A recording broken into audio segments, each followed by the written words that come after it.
Wednesday night, we finally got to see the reveal for the upcoming Black Ops 4 COD World League season. Connor and I are going to do two videos here. Part one, we're just going to focus on the 5v5, which is by far the biggest drop of the night. That's going to change so many things. And then we're going to have a second video where we're going to talk about some of the other general things and thoughts and feelings about the different rule sets and guidelines that are up right now. So we're going to cover three areas here on 5v5. We're going to look at the effects to the teams themselves and the team structures. We're going to look at the effects of the strategy, and we're going to look at the effects of to the greater Call of Duty community. So team changes, what can we expect? Well, I think that what you're going to see with 5v5, since we've never seen it before, is nobody really knows how this game's going to play 5v5. So in like every other Call of Duty when you've had 4v4, I know that some games have been a little bit more AR heavy and some games have been a little bit more sub heavy.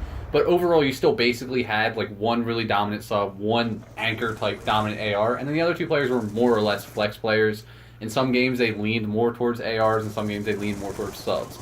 In this game, I have no idea. I don't know if teams are going to try to create themselves with two strong subs, two strong ARs, and one solid flex. I don't know if it's going to be, three subs and two ARs all the time. Like, that's just a blanket thing. I don't know if there's going to be some maps where you see one sub and four ARs. I really have no idea. It's very, very possible. I mean, you saw some teams that played this last year in Flak Tower that the strategy was pulling out 4 ARs. What if we see a small map? Like, what if we see a 5 AR game? What if we see a 5 sub game? Like, it's just so different from anything we've ever seen in Call of Duty before that I honestly don't know how teams are going to face the team changes. I don't know what their goal is going to be, except for just getting good players. I think that maybe is one easy part, is for at least that fourth player, I feel like you have the ability to kind of just pick anyone that's really good. Because the fact that we're going to have these larger teams, maybe the result is going to be that you don't need to be sub-dominant or AR-dominant because you have more players on the map. It allows you maybe the ability to use others. So maybe you grab that fourth player, just grab the best player you can off the bat, and then figure out from there, based on the game, and based on maybe your team, of who you want to get. Maybe because that fifth player, because the teams are getting larger, maybe it becomes more about how you fit into the team dynamic and what you bring extra to the team versus, okay, we have a map, because of this map, we have to have 3 ARs, we have to have this. Now that you have a fifth, that fifth can kind of be maybe whatever they want to be as long as they're effective on that map. And I mean, how do you pick a roster though based on that? Oh, we basically pick anybody. How do you get over that hurdle? How do you figure out the responsibilities of everyone? Leadership's going to be huge now. Your team has to be great at communication, and at the same time now, you almost can't be too good at communication because there's going to be so many people talking. So you got to make sure you have a person who's a leader, just to try and think through how you're going to structure your team now. It's completely changed.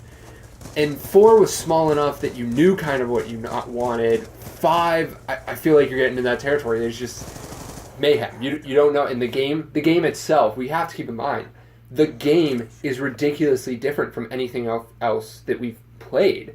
They've made so many changes to the game itself, plus 5v5. It's anybody's guess how this year's going to go. It just everything we know is out the window at this point. Yeah, well, I mean, I think things you'll definitely see with 5v5 that might be different from, other CODs, and this sort of ties into the strategy aspect, is I would say, and I feel like I can comfortably say right now that almost every search map, both teams are going to have a sniper on both sides. May as well. Because why not? You have 5 players, one person might as well lock down a lane with a sniper rifle. Unless you're on a special team in CWL where nobody can snipe, but every team has somebody that can snipe. Right. And there's no point not to have a sniper. I also think you're going to see a lot of teams, maybe not like the top tier teams, they can pick up anybody they want, but the lower end teams that are having a hard time filling rosters, I would not be surprised if those 5th roster spot players were like search and destroy stars. Were players that you and me and, people who watch COD all the time maybe have never heard of, but the players that are on the GB circuits and like know all the search strats. Because, like you said, if you're gonna have 5 players and 4 of them are gonna be good, why not have the 5th one be sort of a shot caller, leader, like specialist type player? Yeah. Because I mean, you even saw it with TK this year. Like Enable was awful at search and destroy, but he was good enough at respawns that they could carry him with a good search team through the searches. It's going to be maybe sort of the opposite of that. Maybe they'll bring in someone who's a specialist in search, and then he'll kind of like what Nadeshot was in his time with the God Squad when that was the first team, when it was the Crim, the Formal, and Scump and Nadeshot. Like Nadeshot got carried in the respawn game types, and then would drop 12 kills in search. Yeah. So we kind of like offset everything. So if you can come up with a team that's slay heavy enough, and just have an OBJ type player and hardpoint that can maybe go even and then go off in search, I think that's going to be like a huge aspect of this game. Because even that 5th player then in, let's say hardpoint, we don't even know the modes yet. So let's assume that the modes are the same. Even in hardpoint then, you can hold down a hardpoint with 4 players. So that 5th player doesn't become as important. They can basically just get in the way of the other team, just slow them down. You don't have to get a lot of kills and then wait for your time in search. Same thing with search then, kind of the opposite way around. That 5th player, those 4, we've seen it before, can hold maps. That 5th player can be free then to do something creative in each mode, or to do something uncreative and just get in the way and just prevent the other team from doing something. Because you can get map coverage with the other 4, so the 5th player, wild card pretty much. Especially if, you do have 3 strong ARs, and that 5th player is a sub. So then you have, say, like, I'm just going to use this Optic roster for example. Say you have a strong sub like Scump, and you have 3 strong ARs, and that 5th player is like a TJ type player. I'm not saying TJ is a weak player, because that's obviously not a good example, but a player who is sort of a sub, but like not a dominant Slayer sub.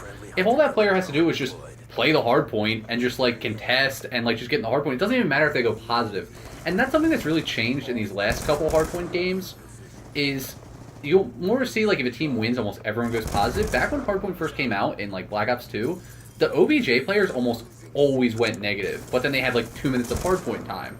So it's like a lot of the job was contesting hardpoints, and like that's sort of gone away a lot. And part of that is because the way the countdown timers work now. Like back in Black Ops 2, it was just a solid 10 minutes until someone got to 250. So contesting was like way different than contesting is now. So right. It's sort of gone away from that. But with 5 players, you're going to see a lot of contested hardpoints. So many contested hardpoints. Yeah. Like, how many times do you have to kill 4 players out of the hardpoint? Or, like they just keep coming in. Like, imagine when there's an extra player. We're going to see closer and smaller scores. Because then if we extend this now to the 3rd game mode, capture the flag, it goes back to that map coverage. I mean, you now have to get through an extra player. So, capture the flag. You're going to have to think more about when are you grabbing the flag? What routes are you taking? What players are still alive? What player alive on the other team? I mean, those things are normal things you think about. But now you throw that extra player into the mix, it's going to throw that whole dynamic off. And how do you handle that? There's so much to learn with the strats now, that it's going to be an interesting experience, especially when Vegas comes around in December. It's going to be a crapshoot to figure out. I mean, whoever wins that, I mean, there's no guarantee. It'll probably be like this past season, like TK will win the first 1 or 2, but then after that, who knows who will be the dominant team. I mean, I'd be surprised if... I know they did mention something a little bit about how they're trying to make it easier to make team changes throughout the year. So I would be very, very surprised if any of the teams that place at Vegas are together at COD Champs. I'm sure they won't. I would be shocked. We also said that we would be shocked that there would be 5v5 Call of Duty. So, I think it's going to be very interesting. We'll have to see what happens, because these are just our guesses. We have no secret knowledge. This is just us speculating, because I don't think anybody knows. I don't even think most of the pro players actually know what's going on. I don't think so. The one nice thing, though, that comes out of all of this that will probably be positive for Call of Duty is that we've now bridged the gap between pubs and competitive. And I'm not sure how it'll actually end up working in the game. In my mind, I was almost thinking sort of more like the Halo system, how you sort of have, when you go into the menus and into multiplayer, there's sort of a mix of ranked and unranked game modes, but they're sometimes just basically the same thing. You just basically choose whether you're just fooling around or if there's ranked. And maybe we'll see some of that. Maybe we'll see some extra game modes in the public realm.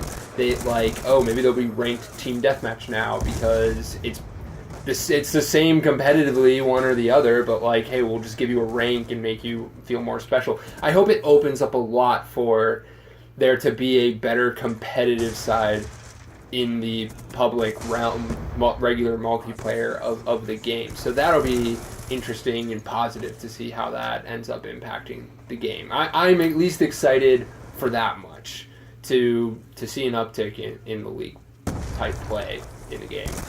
Well, I know they did mention that, or it came out yesterday, that there is going to be regular just public match rule sets, and then there's going to be like a subsection of that is ranked rule sets, or CWL rule sets, but it's not ranked. Like, you're not trying to stack up on a ladder or anything. And then they're also going to have like the classic league play, right. Which is nice because, you don't always feel like getting on and playing league play. Right. And, you're playing by yourself and you're playing against teams and, like, you don't have any good teammates and you lose your ranking. But sometimes you still want to play, like, a more competitive style. So it's nice that they're going to have, like, an intermediate. No other game has had that. So it'll be really interesting to see if that can also introduce, like you said, public match players to the more competitive side. Right. Especially if, like you said, this has never happened before, but, now people can turn on Twitch or, MLG on the weekend, and they'll be like, hey, I played that map and that game mode. People who aren't really into competitive can be like, hey, I just played that. Like, I did pretty good. Like, it's going to be really interesting to see how much viewership and how much the gap bridges because of what they're doing. Yeah, it'll be good to see. All right, guys. Let us know what you think about the new 5v5 in the comments below. I think we're all excited to see, and we only got about 3 weeks left. Thanks for watching. We hope you enjoyed today's video. We release new content at a minimum every Wednesday and Saturday. If you enjoyed the video, please leave a like and don't forget to subscribe to catch all our latest content, and check out the description for a link to our Twitter. We are Bracon out.